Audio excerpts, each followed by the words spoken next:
আজকে এই পবিত্র রমজান মাসের মধ্যে ইউরোপীয় বিএনপি নেতৃবৃন্দের আয়োজনে ঢাকায় আজকের এই আলোচনা সভার সম্মানিত সভাপতি আমার শ্রদ্ধাভাজন নেতা সুইডেন বিএনপির সাবেক সভাপতি ইউরোপীয় বিএনপির স্বপ্নদ্রষ্টা উদ্যোক্তা এবং আহ্বায়ক বাংলাদেশ জাতীয় নির্বাহী কমিটির সদস্য জনাব মহিউদ্দিন আহমেদ জিতু ভাই,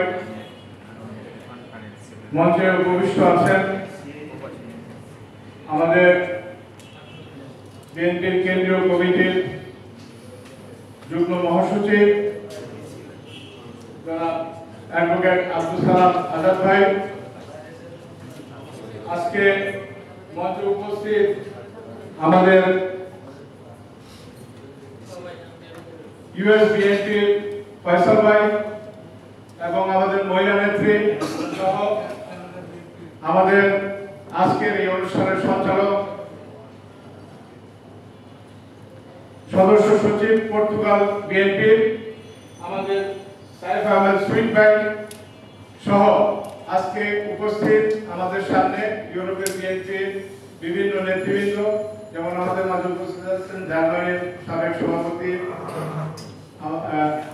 আকুল ভাই ইয়াকুল, আমাদের মাঝে উপস্থিত আছেন সুইডেন বিএনপির সাবেক সভাপতি কোচি ভাই সহ আমাদের ইউরোপের বিভিন্ন দেশের নেতৃবৃন্দ যারা এখানে উপস্থিত আছে সবাইকে জানাচ্ছি আসসালামু আলাইকুম।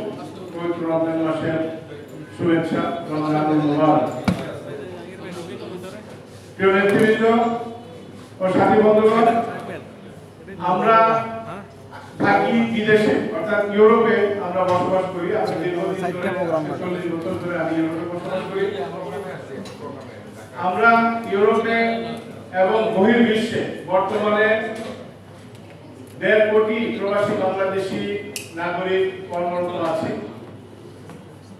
আমরা সবাই জানি বাংলাদেশের সর্বস্তরে রাষ্ট্রীয়ভাবে স্বীকৃত যে প্রবাসীদের ঘাম ও শ্রমের অর্থে বাংলাদেশের অর্থনীতি আর সমৃদ্ধ। আমরা এই 1.5 কোটি মানুষের শ্রম ও ঘামের বিনিময়ে আমরা দেশের জন্য যে কর্মকাণ্ডগুলি, দেশের জন্য যে আমরা অর্থনৈতিক সংগ্রাম চালিয়ে যাচ্ছি, আমাদেরকে বলা হয় অর্থনৈতিক মুক্তিযোদ্ধা। আমরা প্রবাসী রেমিটেন্স যোদ্ধা যারা, তারা বাংলাদেশের অর্থনৈতিক উন্নয়নে একটা বিশেষ ভূমিকা আমরা পালন করে আসি।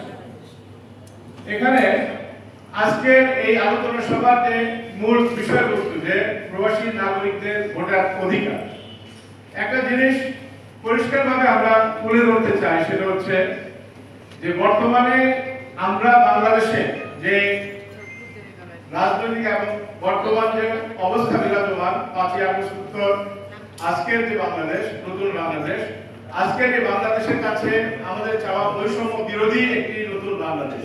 আমাদের